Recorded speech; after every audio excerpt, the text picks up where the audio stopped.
Bueno, ya saben que se graba esto porque después se le manda al Papa, a los obispos, a los que les interesa pues formarse en franciscanismo, entonces se los enviamos, ¿va? Por eso es que lo grabamos. Muy bien, Roberto, ya estamos, sabemos más, ¿verdad? Y es que Paulina ya entró otra vez, que estaba hablando, ¿verdad? Bueno, vamos a arrancar, que el Señor nos siga acompañando. Estamos en la fiesta, el Divino Salvador del mundo esté con nosotros y nosotros dejemos inspirarnos por Él en el nombre del Padre, del Hijo, del Espíritu Santo. Amén. Amén.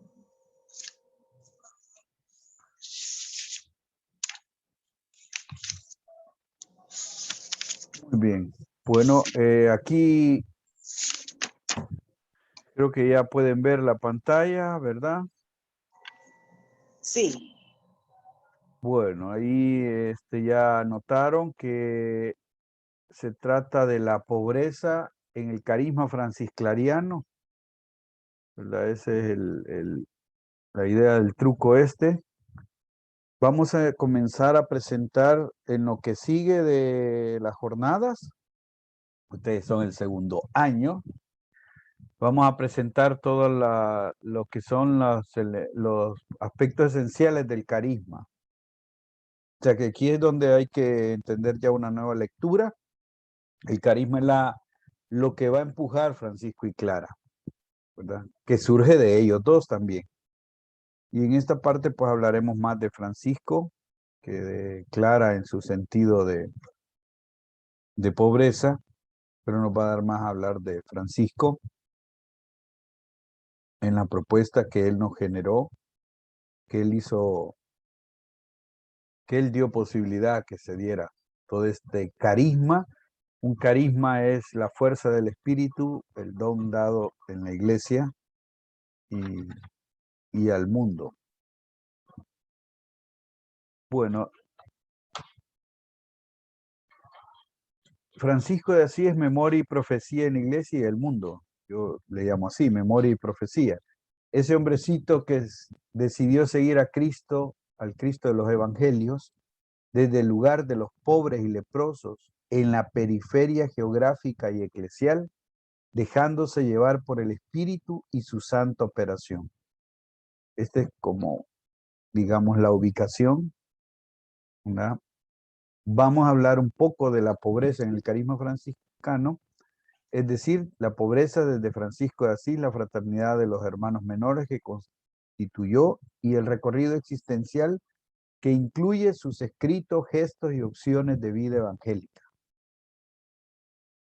Aquí es la dinámica total de Francisco, ¿verdad?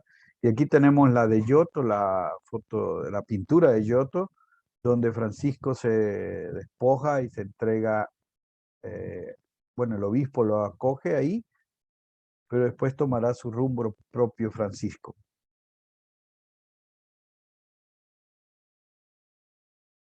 Bien, en los contextos, esto siempre es bueno decirlo de manera rápida, ¿verdad? El contacto de la cultura cristiana con el Islam, este es parte del contexto.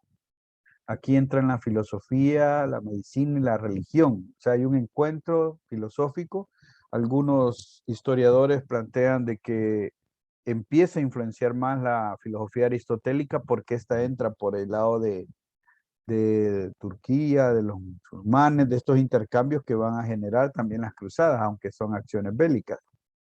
La decadencia del sistema feudal, surgimiento del sistema comercial de los burgueses, que es la estructura del comercio alrededor de la moneda, alrededor de la comuna, donde las ciudades toman fuerza porque ahí empieza el intercambio, además por haber relaciones ya en el fluido de los barcos y de las rutas de comercio, manejo del poder económico por medio de la moneda, y bueno, también eso hace que surjan los usureros y los bancos.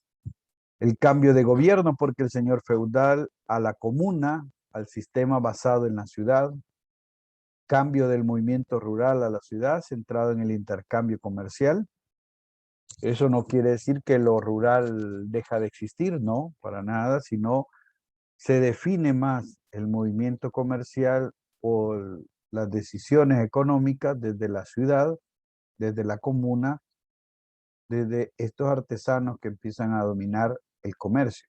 Conflicto entre la jerarquía eclesial con los nuevos movimientos laicales, conflicto porque además de ser de hombres y mujeres, son movimientos que quieren llevar la vida apostólica y algunos de estos movimientos, entre eso los valdenses y los cátaros, criticarán fuertemente a la jerarquía por su acomodamiento, enriquecimiento y vida inmoral que lleva.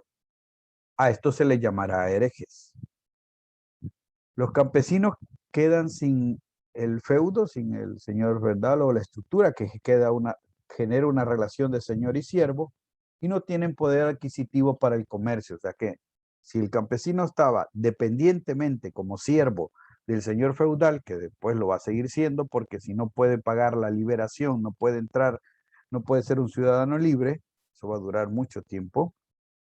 Tampoco puede entrar al comercio porque no tiene poder adquisitivo, que ya lo maneja la moneda. Las cruzadas como expresión bélica, política y económica, ya lo sabemos, y también decíamos cultural en el sentido de que empieza un diálogo con el Islam, no diálogo, pero sí empieza una relación, el que va a dialogar es Francisco. Las cruzadas, pues, esta acción bélica, política, porque está alrededor del poder del Papa, entonces tercero va a ser un Papa fuerte en esto, y lo económico, porque ellos van a ser los que van a enriquecerse con algunos botines que les quede, como también se van a enriquecer porque muchas de camino a estos lugares, ellos van a proteger a los peregrinos, entonces de camino a esta tierra, a la Tierra Santa, en el peregrinaje, muchos de los peregrinos les dan sus bienes a que los guarden los cruzados y después les quedarán a ellos. Bueno, inicia la Inquisición en conflicto con los nuevos conocimientos y prácticas cristianas, ¿verdad? Aquí es un tema doctrinal de 1184 inicia, pero se desarrolla más en 1238, que es, algunos ubican que ahí pasa de ser una revisión doctrinal a ser una persecución realmente que tocará la vida, bueno, asesinará. Y en muchos casos serán masacres porque será una cantidad mayor de 5 asesinatos. Tiempo de pestes y enfermedades epidémicas, eso está siempre, y los leprosos son parte de esta peste, pero sin embargo hay pestes amplias que hoy nosotros reconocemos como pandemia en el hecho de que recorre todo el mundo, allá recorría también ciertas zonas. Aumento demográfico, expansión de ciudades, más división social, o sea, las ciudades se hacen grandes, pero también las periferias, porque los nuevos ciudadanos no serán totalmente, no se ubicarán donde ya está estructurados los señores feudales, sino donde les toca, que es las nuevas orillas o periferias. Fuera de los muros, ahí van a crecer las ciudades. Acordémonos cómo está estructurada la Edad Media. Aumento de la franja de los pobres, los miserables y los excluidos. Eso es lo que se extenderá en la Edad Media. La práctica de la caridad era importante en los cristianos por la cantidad de pobres. En realidad, esta práctica respondía al concepto teológico de que el cristiano era administrador de sus bienes, de la riqueza. Por eso era importante la caridad para los ricos. O sea, la caridad tiene un origen no de solidaridad, no de sentir con el otro directamente, sino de compartir la riqueza porque vos administras los bienes que tenés. Esta es la concepción. En Asís existían 20 familias nobles, ¿verdad? Ligadas al sistema feudal y a la iglesia. O sea, esto es mutuo. El sistema feudal está ligado a la iglesia católica. De hecho, la iglesia va a asumir la estructura feudal. Entre estas familias estaba la de Clara Ofreduccio. En 1210 se firma una carta, la Carta de la Paz en Asís, que acuerden que estamos en conflicto desde finales de 900 para entrar de 1198 exactamente. Ahí están el conflicto entre menores y mayores. Y esto, según acuerdos de paz, para desarrollar el comercio de las comunas. Los puntos que más se van a negociar o que van a estar en esta Carta de la Paz de 1210 son los aspectos económicos, alrededor de que el comercio pueda darse no tanto o pese a las estructuras o la estratificación social, política y económica que existen. Bueno, los movimientos laicales que buscaban vivir el modo de la primitiva comunidad apostólica también valoran la pobreza como manera de seguir a Cristo pobre y desnudo. Ellos hablarán mucho de la figura del desnudo, ¿verdad? Francisco tendrá gestos de la desnudez, del despojo, pero no en expresiones. Para Francisco es Cristo pobre y crucificado. Pero estas comunidades, algunas de ellas decían así: seguimos desnudos, seguimos al desnudo. Los grupos laicales, principalmente los considerados heréticos, atacaban la corrupción y enriquecimiento del alto clero, algo que no fue tolerado por la jerarquía, evidentemente. Con la reforma gregoriana se fortaleció el poderío del Papa ante los poderes políticos. Esta es la lucha. El Papa Inocencio III, en sus 18 años de gobierno, que muere en 1216, todavía vivo Francisco de Asís, marcó un fuerte periodo del poder militar, político y religioso. Este Papa aprueba de palabra la forma de vida de los frailes en 1209. Ya, esto es hoy con lo del estudio de la regla novulada, pues creo que estamos viendo de que ahí inició de aquella forma de vida que fue aprobada.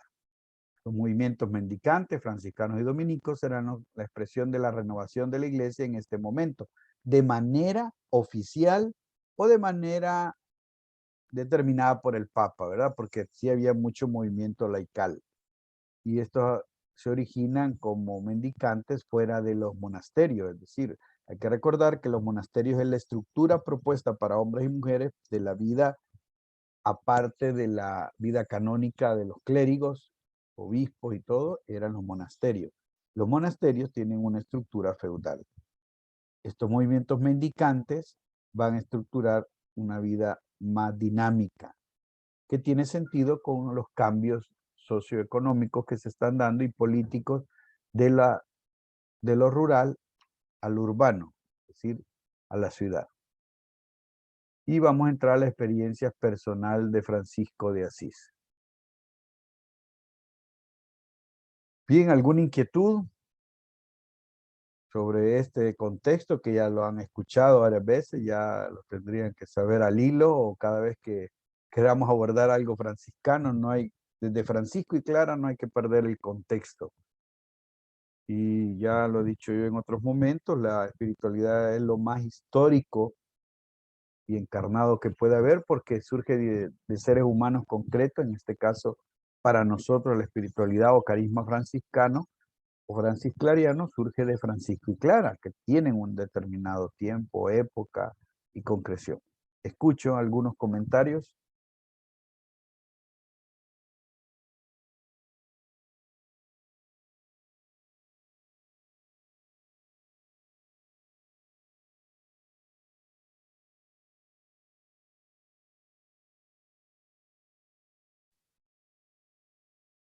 Estamos en los contextos con claridad, alguna inquietud o algo que le sonó.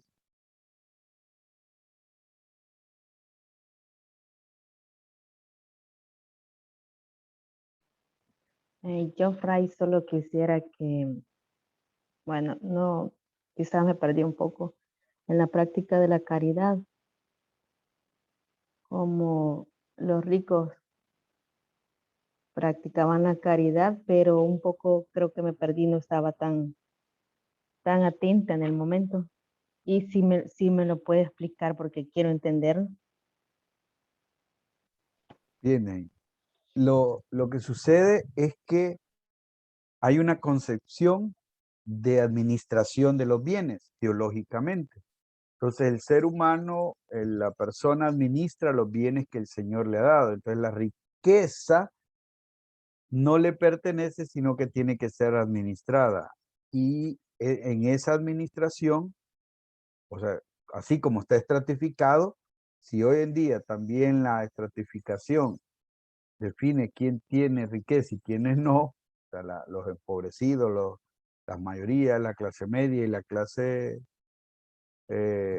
alta y empoderada, en ese momento esta concepción teológica de administrar los bienes hacía de que se practicara la caridad para la cercanía a los pobres, que era la gran franja igual que hoy. Bueno, más que hoy. La gran franja de seres humanos, la gran cantidad de humanos. Recordemos que la mamá de Clara tiene mucho esta práctica de la ayuda a los pobres.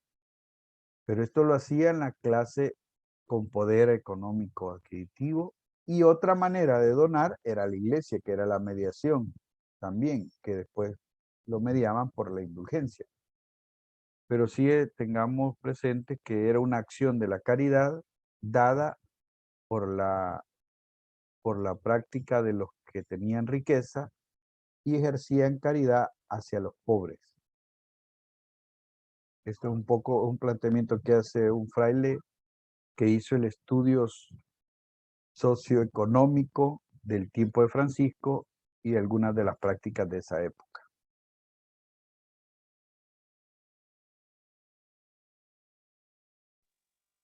Es decir, que la práctica no inició por una mera, como usted decía, una solidaridad, ¿verdad? Sino que era más que todo como para callar o acalmar la conciencia de aquellas personas que tenían más y ofrecerle a los que tenían menos.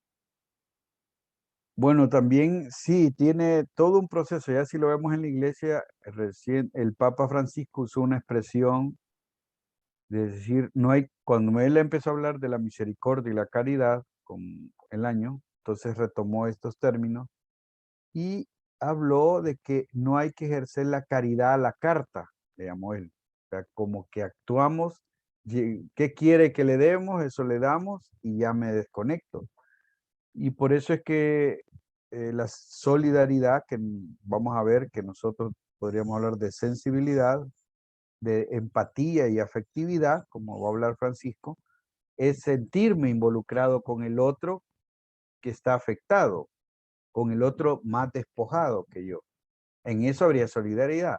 O entre iguales, como es el canto todavía más avanzado, diríamos, el canto de la iglesia, de la misa salvadoreña popular, cuando el pobre cree en el pobre. O sea, la cuestión de solidaridad es un término de iguales y de ayudarnos en eso de apoyarnos, fortalecernos. Yo doy de lo que tengo y recibo del otro. En la caridad vista en la Edad Media es que yo administro mis bienes, pero como tengo riqueza, termino actuando dándole al pobre, y esa era la idea de caridad. Casi hasta el día de hoy, esa es la idea. Si yo hago un gesto así, darle a otro que en categorías estamos de más a menos, es una acción de caridad, decimos. Pero esto se construyó en la Edad Media y es una idea teológica. Administro los bienes, mi riqueza, de donde venga, sea injusta, que normalmente es injusta, que es riqueza, esa se da en caridad al pobre, que era una gran cantidad en la época de Francisco. Sí, yo también no tenía, me quedó esa duda, ¿verdad? Acaba a preguntar, también iba eso de la caridad, pero realmente ellos tenían la caridad porque eran los que tenían, pues caridad era el darle, pienso que sí hubo caridad en su momento entre los que no tenían, pero no era vista como caridad, caridad era vista porque daba el que tenía, no el que no tenía. Y ellos que iban a dar, ¿verdad? Entre comillas, si no tenían. Pero imagino que sí, ¿verdad? El compartir, ¿no? O tenían otra visión diferente a la que tenemos ahora de caridad, pues. ¿Verdad? A veces no hay necesidad de tener grandes, de tener mucho o tener algo para compartir. Tenemos otra manera de ver esa caridad. Gracias por aclarar. Bien, volviendo, ya aprovechando que Héctor está en el semáforo, le damos a la palabra. Sí, quizás con eso, como usted lo decía, ¿verdad? Como eso es casi como el inicio de en esa época, cómo surgió, digamos, cómo se concebía la caridad. Y yo creo que con el paso del tiempo y si lo llevamos a nuestros días, es una forma que se ha ido, digamos, como perfeccionando y ha ido teniendo como un doble sentido más en el ámbito como material y económico, digamos, en la actualidad. Porque, por ejemplo, ahora vemos empresas grandes o empresarios grandes que tienen esto que le llaman las Responsabilidad social. fundaciones. Las fundaciones. Crean la Ajá, fundación. Bueno, crean una ya fundación. te fuiste a grandes niveles, va. Es una, o sea, pero es una forma, digamos, cómo perfeccionar sus viejas mañas, porque ¿qué es lo que hace una fundación? Yo invierto este dinero en mi fundación y me ahorro de pagar tanto de impuesto al Estado. O sea, al final es una práctica que más que ser una obra de caridad, es algo que me beneficia propiamente a mí. Pero también, como siempre estas fundaciones llevan un fin y en ese fin van los más empobrecidos, va la gente más marginada, al final siempre se disfraza como una mera caridad, que algo que es una ayuda que yo le estoy brindando a las demás personas. Cuando en sí el fin último de una fundación es simplemente evadir impuestos y obligaciones con el Estado. Yo lo entiendo de esa manera. Bien, gracias, Héctor. Vamos avanzando en la reflexión. Muy bien, gracias, Ney, por iniciarla. Una parte es contextualizar la época medieval, que es la que estoy planteando, ¿va? O por lo menos he investigado hasta ahí. Con la concepción teológica es que yo soy administrador de mis bienes. Y si yo tengo bienes que tienen que ver con el Señor, que eso sí, la Edad Media promovía la teología de la prosperidad, o sea, relacionaba de que si yo tenía bienes no interesados y los había robado o eran injustos o cómo se habían adquirido, pero los bienes tenían que ver con bendiciones. O sea, esa es la teología de la prosperidad y por eso el fondo es teológico. Y se concebía que yo administro esos bienes en nombre del Señor.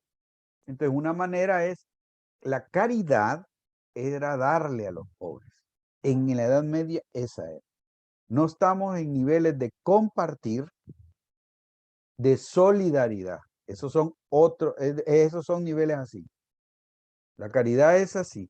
Y vayamos revisando nuestras maneras de relación también. Pero esa era la de la Edad Media. Muy aceptada.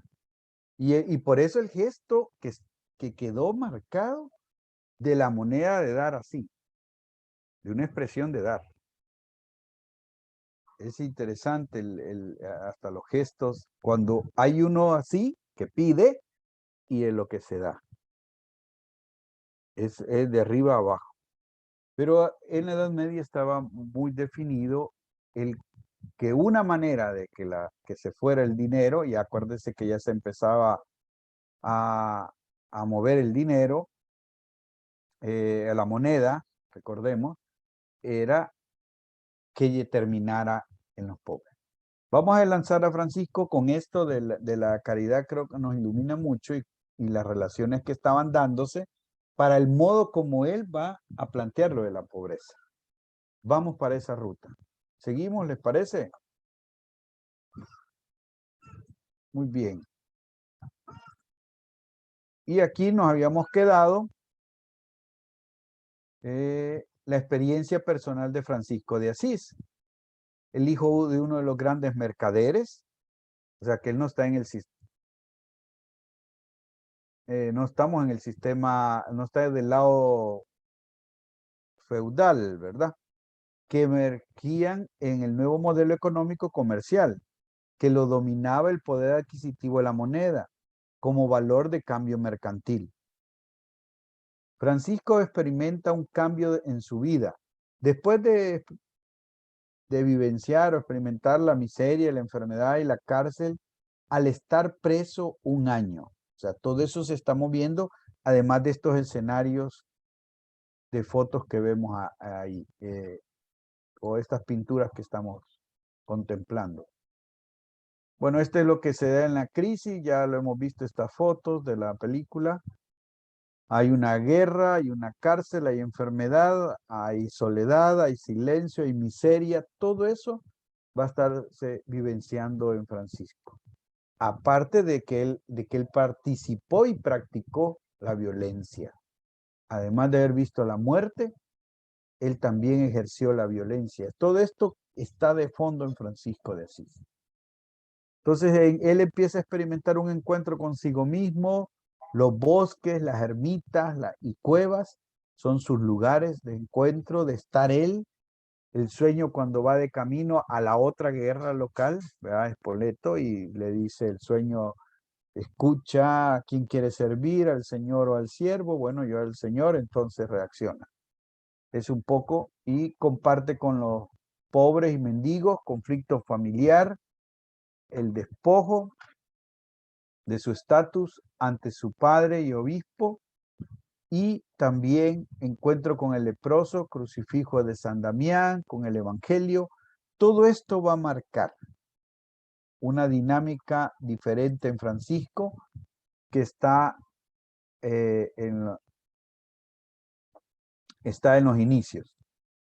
Entonces quiero que piensen en un minuto, pensemos en este conjunto que mueve a Francisco. La pregunta es, ¿hacia dónde lo mueve a él? ¿Hacia qué pudo marcar en esto que estamos hablando?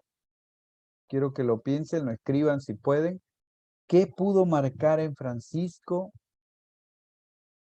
esta experiencia inicial?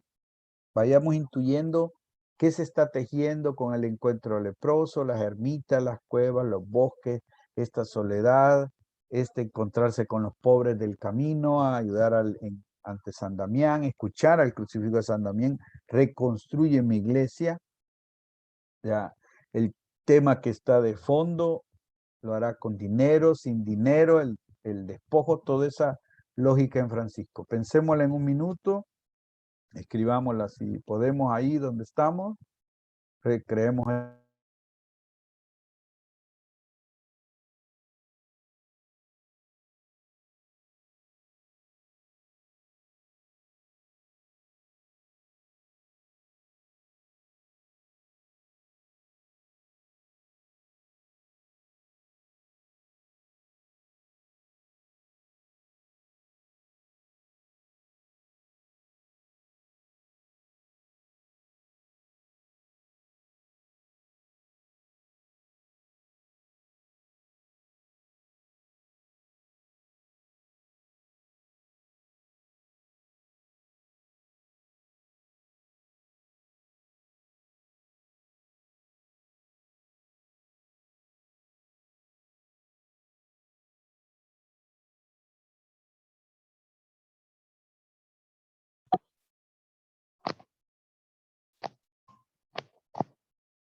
Bien, continuamos.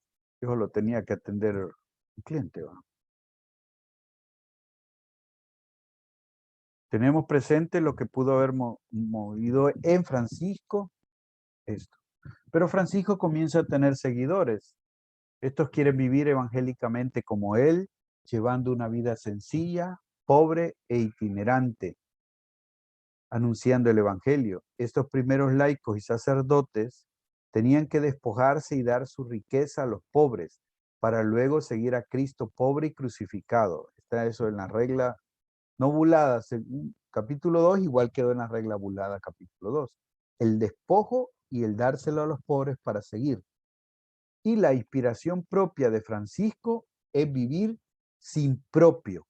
Esto es lo que va a introducir en la profesión hasta el día de hoy se dice vivir en castidad, en obediencia y sin propio. Y también eso se lo permiten a Francisco porque para este tiempo todavía no está bien definida la teología y estructura de la vida religiosa a partir de los votos evangélicos. ¿Ya? Entonces eso aquí es donde él aporta esto. La primera fraternidad. Vivía en la pobreza evangélica y social. Eso hay que tenerlo en cuenta. Hoy no siempre, los frailes no vivimos la pobreza social. Alguna pobreza en algún lado. Se solidarizaban con los leprosos. Vivían como los pobres de los caminos. Pedían limosna. Residían en lugares sencillos y pobres. Trabajaban con las manos en total dependencia laboral. Ese paréntesis es lenguaje actual, ¿verdad? Porque no podían agarrar cargos de administrador. Eso lo va a decir la regla que les invité a que leyeran del capítulo 6 al 9. Su iglesia era la de las periferias con el bajo clero. Recordemos, el bajo clero es con el que van a encontrar en las ermitas. Compartían y estaban con los pobres, o sea, de estar, compartir. Para Francisco, el lugar teológico es los pobres. Regla Novulada, capítulo 9. Aquí habla de la afectividad y une que así como Cristo fue pobre y su madre pobre, así también se tiene que experimentar, dice, el estar con los pobres. O sea, es afectivo y en sentires. Vean, para empezar, la palabra caridad no va a estar en Francisco, que es una de las reflexiones que se ha introducido en este momento. Esta es la determinación de esa primera fraternidad. Francisco es consciente y conoce el nuevo sistema económico y político. Eso sí, él viene de eso, está en esos cambios y viene de esos cambios que está imperando en la sociedad. Sabe el sistema feudal que está en decadencia, a nivel religioso también. Conoce el modelo monacal, conoce los monasterios. Y él también va a reconocer que Clara es una de las que no quiso entrar a monasterios tampoco, sino iniciar una nueva ruta. Las cruzadas, el poderío de la jerarquía y el papa.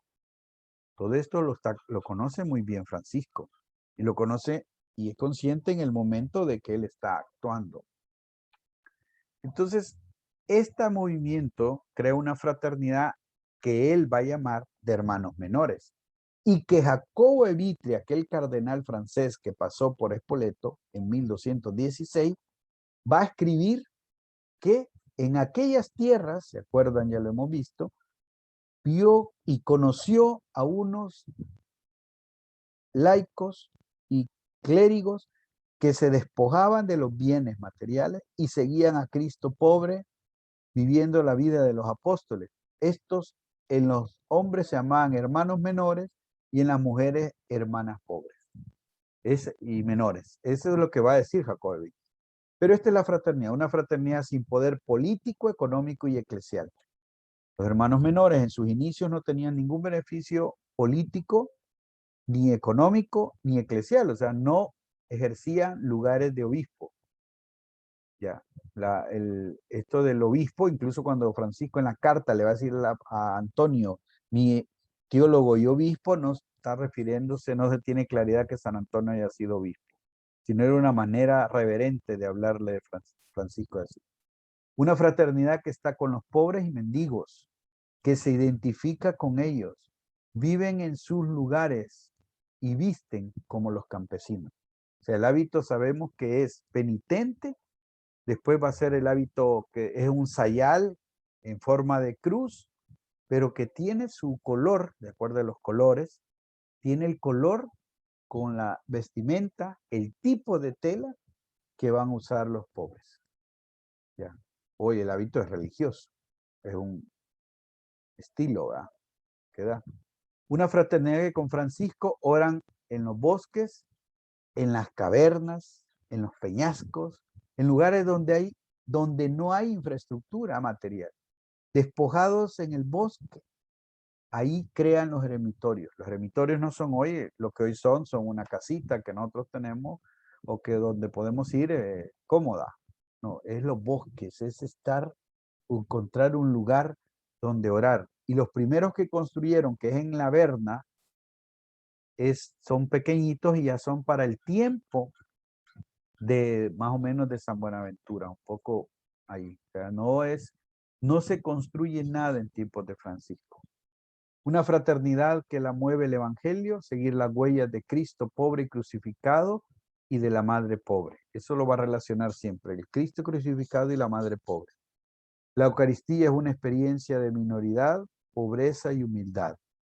Y es importante la kenosis que va a experimentar Francisco de Jesús en la Eucaristía, el Dios encarnado, el servidor de los pobres. Ahí está también la raíz. La Eucaristía no es un lugar selecto de puros o puritanos o escogidos como quien está debidamente preparado, como dicen hoy en las moniciones para antes de la Eucaristía, de la comunión, puede comulgar, dicen, no sé de dónde sacaron esa monición, sino es el encuentro del Jesús pobre, pequeño, que se hace cercano y se hace comida, que es el evangelio de estos domingos. Vive en lugares periféricos, pobres y sencillos, los lugares también, ya decíamos, sin nada que poseer o tener, en las iglesias en ruina y que son pobres, con el bajo clero. La autoridad se ejerce como ministro, servidor y menor ante el hermano. La fraternidad es un encuentro de hermanos iguales, en obediencia caritativa. Aquí está la palabra caritativa que la va a usar en la admonición, Francisco, en las admoniciones. Obedézcanse caritativamente, es que yo le doy mi voluntad al otro. Y ya más adelante lo veremos. El deseo del martirio en Francisco y de los primeros protomártires marca un deseo de despojo y de pobreza. El martirio siempre será la totalidad de entrega. Vamos a hablar un poco de los íconos en Francisco, de despojo, que hablan de despojo, especialmente estos están en los años de 1220 a su muerte 1226. El encuentro con el sultán, un pobre y mendigo se encontró con el poderoso Alcamel. Un pobre y mendigo. De hecho, algunos historiadores apuntan de que lo confundieron con un sufí, que eran los místicos y pobres de los musulmanes. O sea, el despojado pudo encontrarse sin armas, sin poder, decíamos, económico, político y eclesial, sin ningún estamento ni autoridad. Los estigmas son expresión del crucificado en su interior y exterior, que lleva la misma suerte de los crucificados de la historia.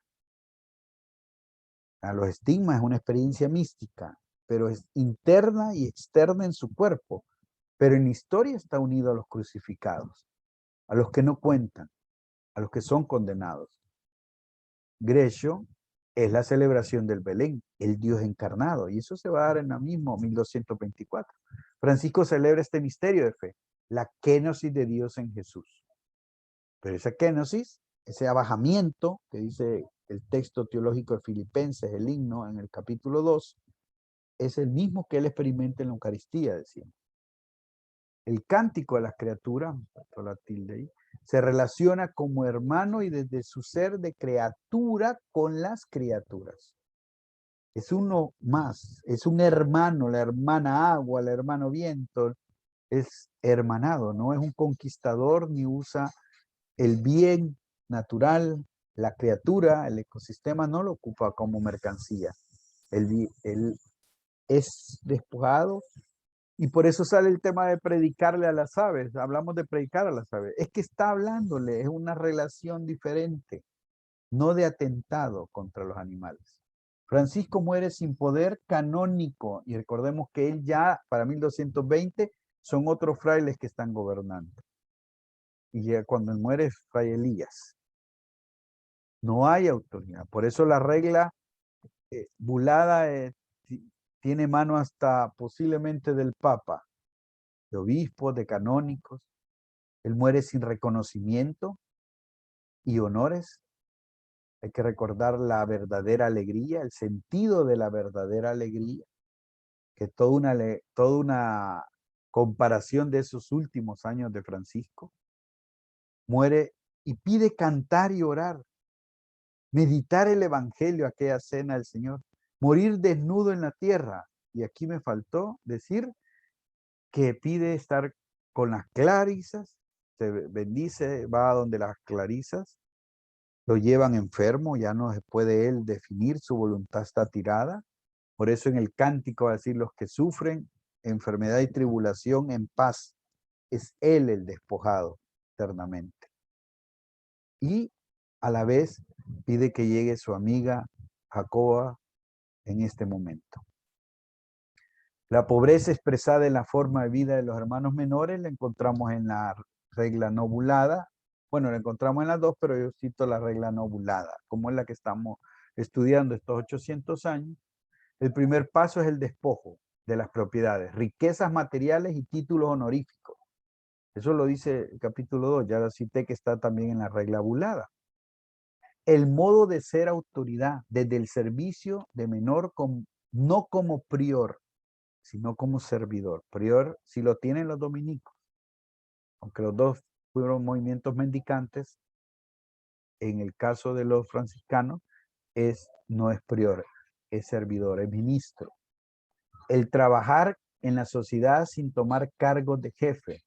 Recuerden, trabajan con las manos, son mano de obra, pero no son no ejercen administración, nada de un título o lugar de jefe.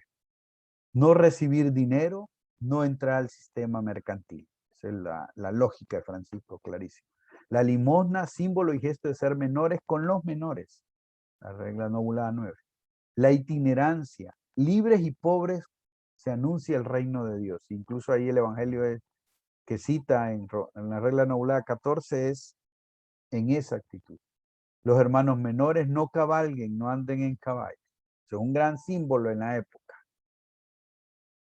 El cuidado de los hermanos enfermos sí justificaba el usar bienes materiales y obtener lo que se necesitaba para cuidar al hermano. Esto está en todas las reglas, es un transversal. Al que sí se puede buscar comida y ver cómo se le da, resuelve la necesidad, es al hermano enfermo. La pobreza o el sin propio que nos legó Francisco y los hermanos menores es muestra de la profunda libertad interior o libertad de espíritu que forjó en el camino, que forjó en el camino de la vida. Es solo teniendo un corazón libre que se logra entrar en esta dinámica vital de la pobreza evangélica. La pobreza que se hace solidaridad con el más frágil y enfermo. La pobreza que rechaza el sistema capitalista de mercado. La pobreza que nos une con las causas de los empobrecidos de la historia. La pobreza que nos lleva a ser hermanos de todas las criaturas. La pobreza que nos hace abrazar la hermana muerte. Y cito algunos para ahondar más en también la ubicación de la pobreza. Francisco pone así, en la saludo a las virtudes, número 2, Señora Santa Pobreza, el Señor te salve con tu hermana la Santa Humildad. Francisco también une la pobreza con la humildad. Fundamental para Francisco. Casi es la pobreza es sinónimo de humildad. Y esto es importante en el camino de nuestra espiritualidad.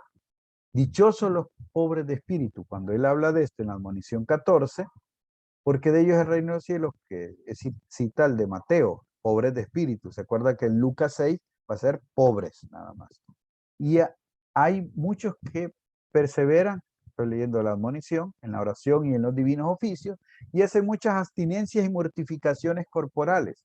Pero por solo una palabra que parece ser injuriosa, parece ser, para sus cuerpos o para cualquier cosa que les quite, se escandalizan y enseguida se alteran. Esos tales, casi póngale tales que va, no son pobres de espíritu, porque quien es de verdad pobre de espíritu se odia a sí mismo y ama a los que le golpean en la mejilla. Ajá, dígame. La pobreza de espíritu para Francisco es la minoridad total El odiarse a sí mismo es un lenguaje evangélico. Acuérdese, seguir a Jesús. Nadie puede seguirme si no se niega a sí mismo. Si se niega a su voluntad total, pero la niega libremente.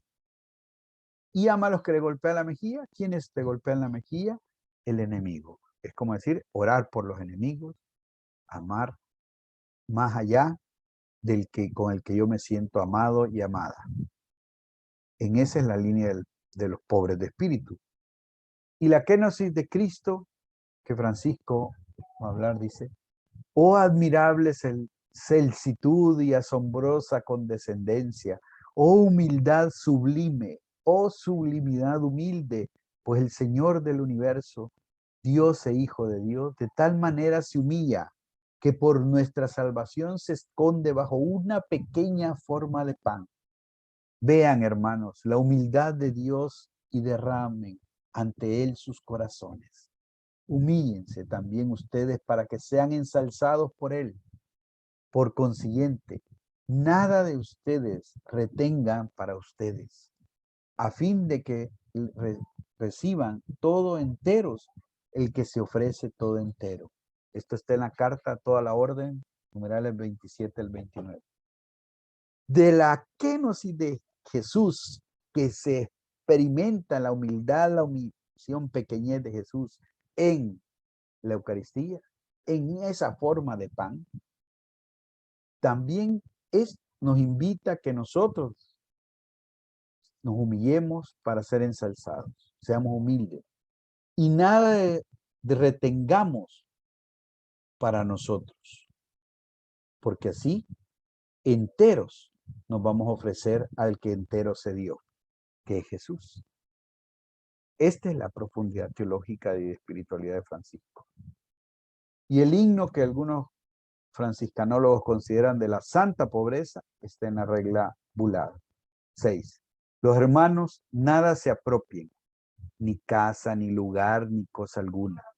Y como peregrinos y forasteros en este siglo, o sea, esa es la actitud profunda, sirviendo al Señor en pobreza y humildad, bien, el dúo, la dupla, pobreza y humildad, vayan por limosna confiadamente. Y no deben avergonzarse porque el Señor se hizo pobre por nosotros en este mundo. Ahí está el fundamento cristológico central para Francisco. Esta es aquella eminencia de la altísima pobreza, altísima, que a ustedes, carísimos hermanos míos, les ha constituido herederos y reyes del reino de los cielos. Los ha hecho pobres de cosas y los ha sublimado en virtudes. Esta sea su porción, que conduce a la tierra de los vivientes, adhiriéndose totalmente a ella. Amadísimos hermanos, por el nombre de nuestro Señor Jesucristo, ninguna otra cosa jamás quieran tener debajo del cielo.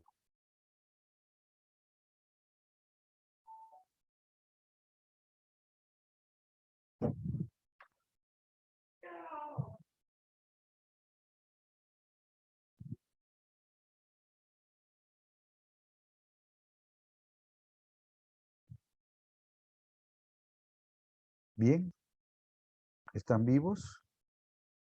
Empezamos las reflexiones y comentarios. Estamos vivos.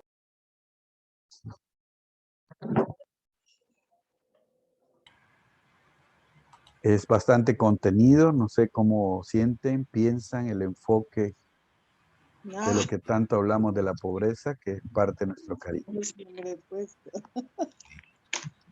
Sí, Fray, interesante.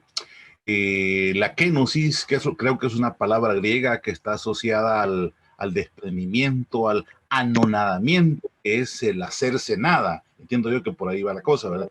Como Dios, al hacerse humano, se hace nada para vivir la limitación humana y la miseria humana. Quizás digo, bueno, si atamos cabos, porque como bien dijo, está cargado de argumentos ahorita, este momento, y lo que veía pues, cuando se hizo la pausa, que poco a poco en lo que a él le va pasando en su vida, va siendo para él una especie de escuela. O sea, él se va, igual que Jesús, que se metía entre los campesinos, entre la gente, él se va metiendo, bueno, el beso al leproso, la cárcel, va en ruta a una guerra humana, a ganar gloria humana, pero yo entiendo que la iluminación del Señor, cuando le habla el crucifijo de San Damián, le va dando escuela a él también de la gloria humana y la gloria de Dios, y empieza él digo yo, ¿verdad?, a cambiar su escala de valores, su escala de prioridades, y su opción, su vocación, y por lo tanto su conversión. Al final de cuentas, siento yo que la actitud de Francisco en la misma vida que él asume es aquella radicalidad al evangelio y sobre todo a la pobreza evangélica, difícil, digamos, de entender para nosotros, difícil de entender, porque a nosotros nos es fácil predicar desde la comunidad social o la estabilidad económica que tengamos, incluso pues dar al pobre de lo que nos sobra y todo, pero y dejar todo, irse a vivir con el pobre y a padecer lo que ellos padecen, a comer lo que ellos comen, a dormir donde ellos duermen, es una aventura de alto riesgo, ¿verdad? Que no cualquiera está dispuesto a correrla. Y vemos como en este caso Francisco de Asís sí se jugó el todo por el todo, o sea, se jugó el alma, el cuerpo, el corazón, la mente, los sentidos, el entendimiento, y se lanza pues en pos de, que creo que la kenosis de Dios de Cristo que usted nos explicaba, la kenosis también él la quiso vivir de manera bien consciente y en el marco de la realidad de su momento. Estamos en esta época, como usted decía, en la transición, ¿verdad?, del sistema feudalista al sistema que venía después. Ya, o sea, ya estábamos a cierto tiempo del Renacimiento, que es la época de los mercaderes, del capitalismo, y todo eso. Y entonces, parte de esa crisis, o sea, yo entiendo que él ve eso también en la iglesia. Y dice, bueno, no quiero vivir esto, pero si voy a pasar a formar parte de una estructura pues, que tiene poder político, económico, pues, que ya tiene garantizado, digamos, lo básico, él como que quiere el riesgo de Jesús, de aquel judío pues, que salía a la calle y no sabía dónde a dormir ese día, pues, como él lo dice, no tenía ni siquiera un cojín donde reclinar la cabeza. Entonces, obviamente esto es impactante, ¿verdad? Impactante, un poco difícil de asimilar para nosotros ahorita aquí en el siglo XXI, pero que vale la pena ponerlo en la retina para ver qué tan lejos o qué tan cerca estamos del ideal evangélico, qué tan cerca o lejos está la iglesia pues, del ideal cristiano de esta. Prácticamente en Francisco se da una encarnación, porque asume bien en su carne toda esta vida, toda esta habitación, y pienso que nosotros deberíamos reflexionar mucho al respecto. Para ver difícilmente así al 100%, pero nos agarrar un rasgo de esto para que se escuela para nosotros. Digo, Gracias, René.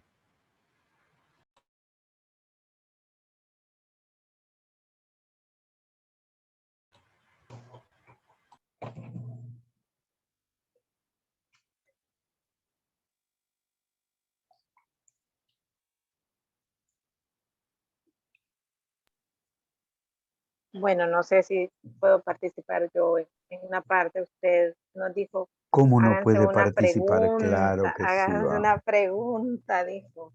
¿Qué fue lo que marcó a Francisco ese comienzo inicial? Y yo creo que a lo largo quizás de los años de vida de cada uno de nosotros, igual que el de Francisco, el Señor lo llamó, lo tocó, y hay algo especial a veces en la llamada de cada uno. Sin embargo, creo que al menos en mi caso así ha sido, y cuando he escuchado a otros hermanos que dicen, ¿y por qué estás aquí? ¿Por qué seguí? ¿Por qué estás con eso? No es en sí el llamado, es el encuentro eh, tan real y tan personal que se tiene con ese Dios vivo. No es en sí esa voz del crucifijo, sino que es el mirarse en el otro y poder dejarse ver también por el otro. ¿verdad? Porque cuando Francisco ve al leproso, ve algo más allá, más profundo de todo lo que él había experimentado. Entonces, siento yo que es ese encuentro con el otro, consigo mismo y con el otro, el que marcan profundamente a Francisco. Porque en esos 4 capítulos, ¿verdad? De la regla, el hecho de no querer sentir que otro es más, sino que todos nos veamos iguales, porque esa es la primera donde dice en la regla del recurso de los hermanos a los ministros, dice, y que ningún hermano se llame prior.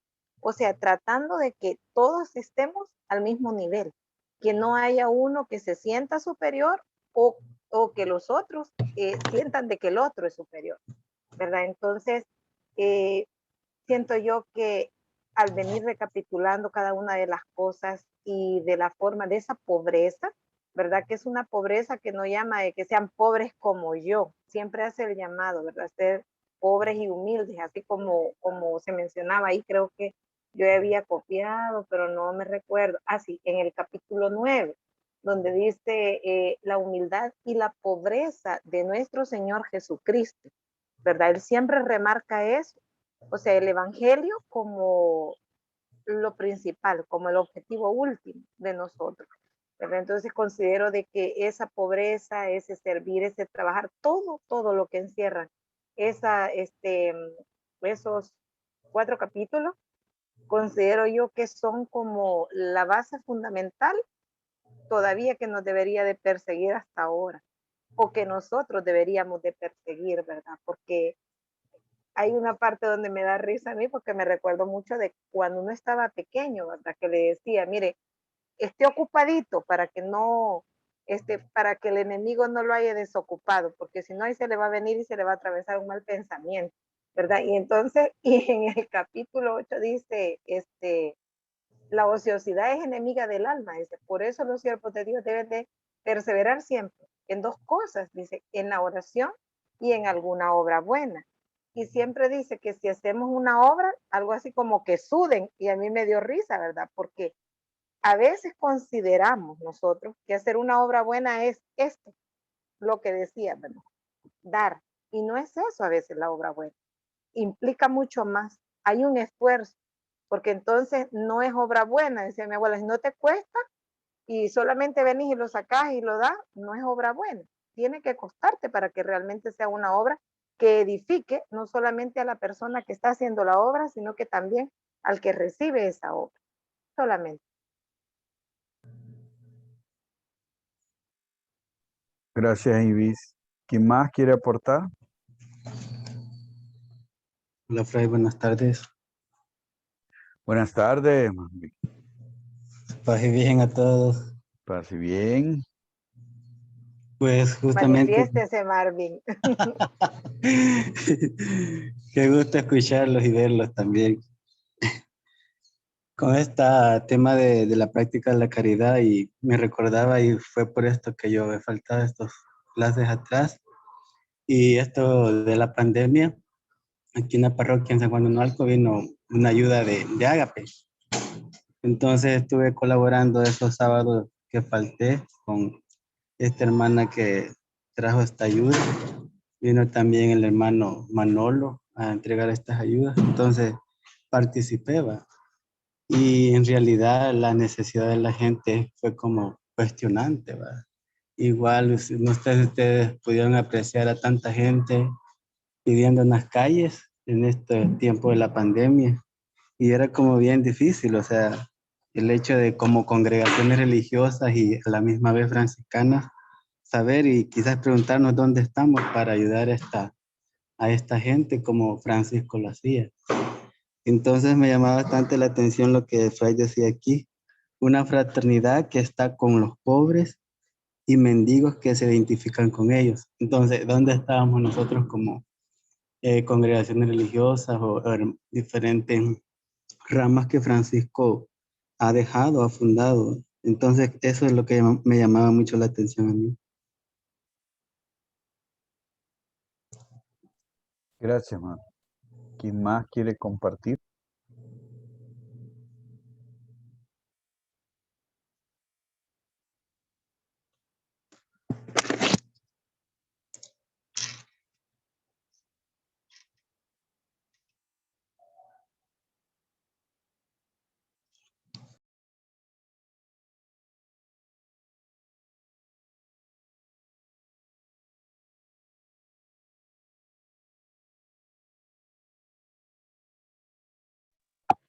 Al que no participe hay que cobrarle más.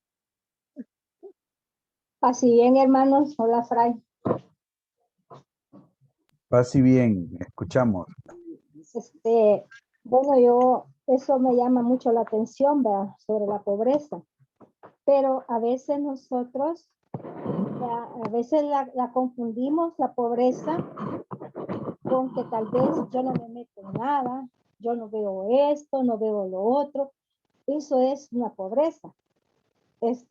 Al cambio de que tal vez hay cosas que se necesitan tal vez que hacer y no se hace porque me van a acarrear problemas y dificultades. Y es cierto, ¿verdad? Porque cuando tal vez uno empieza a colaborar o ayudar a X personas, ¿verdad? A veces hay gente que se empieza a molestar y dice, ¿y esa por qué? O ese por qué, ¿verdad? Entonces, yo siento pues que esa es una parte que uno pues da de su pobreza, de lo poquito que uno tiene. También a veces pues no hay necesidad de tener porque para ayudar, sino que también hay personas muy generosas que tal vez le donan a uno las cosas o le dicen, mire, yo le entrego esto a usted porque va a la iglesia y llévelo para que lo pueda dar. Son signos bastante pues de dar, ¿verdad? Entonces, para mí, pues, la pobreza, pues, significa mucho, no tanto, pues, de andar, pues, que humildito ahí, que no me meto en nada, que esto y que lo otro. Para mí no es una pobreza esa, ¿verdad? Sino que es algo, pues, que no queremos colaborar, ¿verdad? En las cosas que Dios, pues, nos está mandando como franciscanos, ¿verdad? Y también, pues, como usted dice, ¿verdad? Que la pobreza va unida pues también a la caridad, ¿verdad? Va unida, son dos cosas pues que van unidas, ¿verdad? Y teniendo pues lo que es caridad o misericordia, pues ahí mismo Dios le va desarrollando lo que es a uno, a cada quien lo que va dando de su pobreza, de lo poco que tiene, pues uno va a compartir, ¿verdad? Entonces, eso es lo que a mí me llama mucho la atención, ¿verdad? Y me gusta también porque como franciscanos y franciscanas, ¿verdad?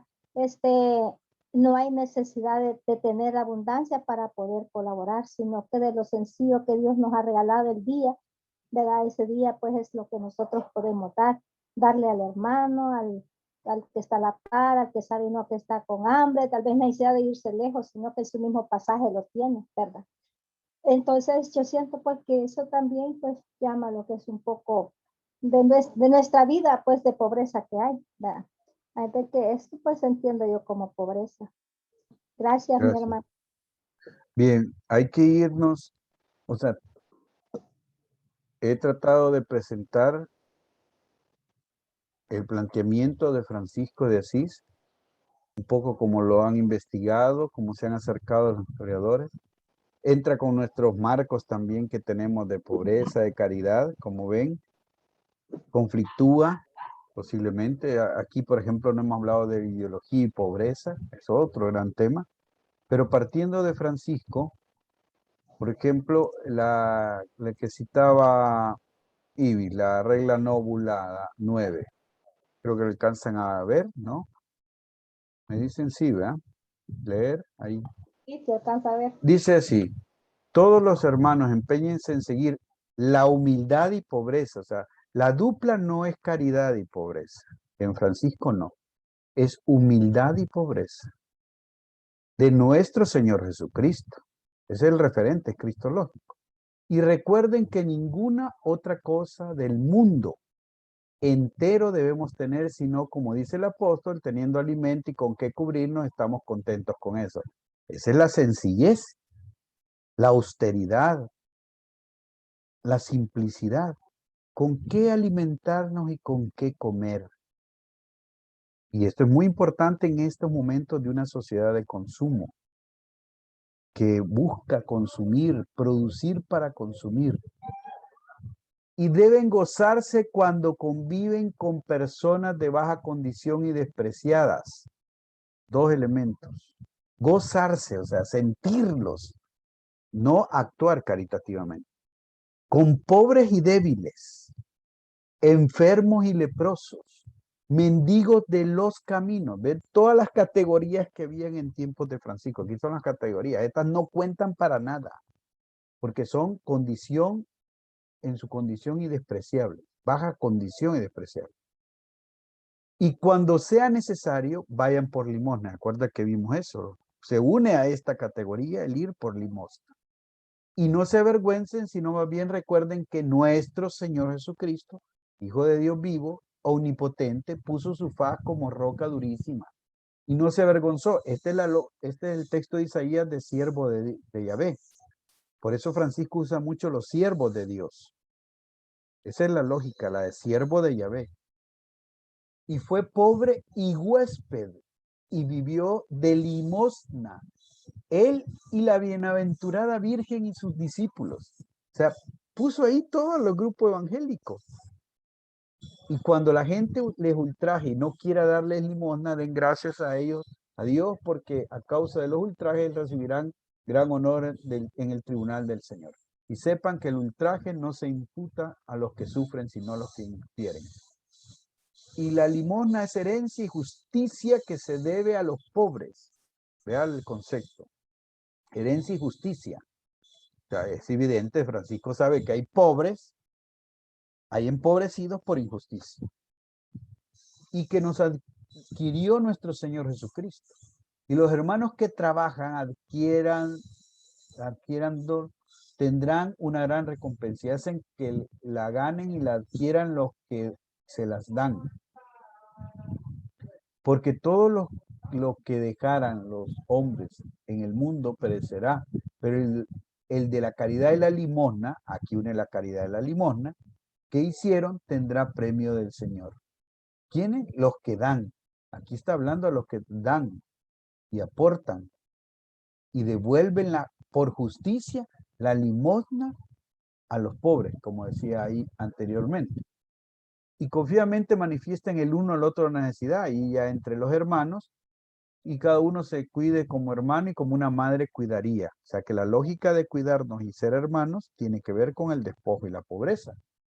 Y en cualquier tiempo sobrevengan todos los hermanos donde quiera que estén, sírvanse todos los manjares que puedan comer los hombres. Como el Señor dijo, bueno, ahí cita David, que no era lícito comer sino los de esto. Ahí cita Marcos 2:26. Recuerden que dice el Señor, velen y sean, observen. E igualmente también en tiempos de manifiesta necesidad, todos los hermanos obren respecto a las cosas que les son necesarias, según la gracia del Señor les dé, y la necesidad no tiene ley. El tema de necesidad es importante en Francisco. Pero esto es en el capítulo 9 une la kenosis, toda esta experiencia de pequeñez. Y vimos que anteriormente, y con esto ya iré cerrando, y vimos que esto, que la virtud que une la pobreza y la humildad, que habla de los pobres de espíritu, aquellos que se despojan de sí mismos, que eso es muy importante, se imagina todos despojados de sí mismo por amor hacia el otro. Esto necesitamos mucho en nuestra iglesia. Y la kenosis que acabamos de ver, que es la humildad y la sublimidad del Señor. Y por eso ustedes no retengan nada, dice Francisco. Den todo al que todo se dio. Y el himno que decimos de la pobreza es aquella inminente de la altísima pobreza que ustedes, carísimos míos, les ha constituido herederos del reino, su vuestra porción que conduce a la tierra de los vivientes. Creo que es todo voy a invitarles a que lean estos textos, los meditemos y veamos que también estructuralmente nosotros tenemos otros parámetros en estos momentos. Algunos heredados incluso en la Edad Media. Y a nosotros ya la reflexión nueva y desde Francisco que se pone al igual en sentires, en actuar y en pensar. Y ante todo el tema de la pobreza unido a la humildad, que ahí todos los que estamos aquí tenemos caminos que hacer. El de la humildad, el de la sencillez, el de estar con nosotros en la caridad. Ahí viene el sentido de caridad de amor dado. Recuerde, caridad ya en la propia traducción es darse, ya ese amor dado, no es caridad el de dar así, se no ha sido así muchas veces entendido, pero no es la comprensión, sino el de que el corazón viene del corazón, se es dado. Pero la pobreza en Francisco es toda una experiencia que él va a unir social, económica y política con el evangelio. Está integrado y por eso tenemos que repensarlo también en los espacios donde estamos, con quienes nos relacionamos.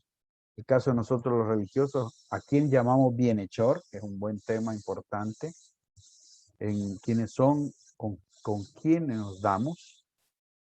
Y eso define el modo de estar y de vivir. Y desde la espiritualidad en Francisco, también vamos a la Eucaristía, pobres y humildes, despojados, porque Cristo ahí se da despojado. La Eucaristía en la perspectiva franciscana no es de élite, no es de los que llevan una vida no sé cómo, purísima, los que han llenado todos los requisitos católicos, no. Es de los despojados, humildes, que sabemos decir, aquí estoy, Señor, como soy, en mi verdad. Porque tú eres humilde al darte en el pan y en la comida. Retomemos la perspectiva de la pobreza franciscana o de Francisco en el carisma de Francisco, en el carisma franciscano, en estos aspectos. En la espiritualidad que surge del Evangelio, del Cristo pobre y la Madre pobre, en la humildad, en el despojo de la voluntad para darla y compartirla, en el saber recibir afectaciones, también con paciencia. Es pobre espíritu el que al recibir un golpe en la mejilla lo recibe, dice, pero aquel que se enoja con un poco, aunque hace un montón de penitencia, no es pobre de espíritu. O sea, la medida es interior para Francisco, pero también es exterior en la solidaridad, en igualdad compartida con los mendigos, aquella lista que sacó, leprosos, pobres, enfermos y los que están en el camino.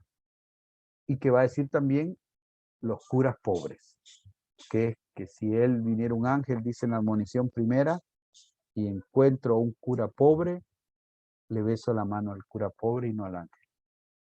Esa dinámica es la que tenemos que integrar, no fragmentar nuestra perspectiva, sino integrar en nuestra espiritualidad. Esta pobreza propuesta por Francisco que lo hizo más libre para poder seguir al Señor y poder morir con los brazos abiertos diciendo bienvenida hermana muerta. Muy bien, que nos seguimos comunicando, ¿verdad? Y encontrando, ahí llegarán los materiales para que nos sirva y retomemos la reflexión y este camino que construimos juntos. Cuídense, todavía descansen hoy y mañana, que bueno, algunos ya entraron hoy a trabajar posiblemente. Así que estamos en comunicación el otro sábado a las 3:30, el otro encuentro formativo. Paz y bien a todos y a todas. Bien, gracias, Paz y Fray. bien, Paz y gracias, bien, Fray. paz y Bendiciones, Muy bien a salud. todos. Feliz tarde. Saludos, hermanas. Yo, hermana Paulina. Muchas gracias, muchas Chao, Fray gracias. Marvin, bendiciones. Gracias igualmente, hermano.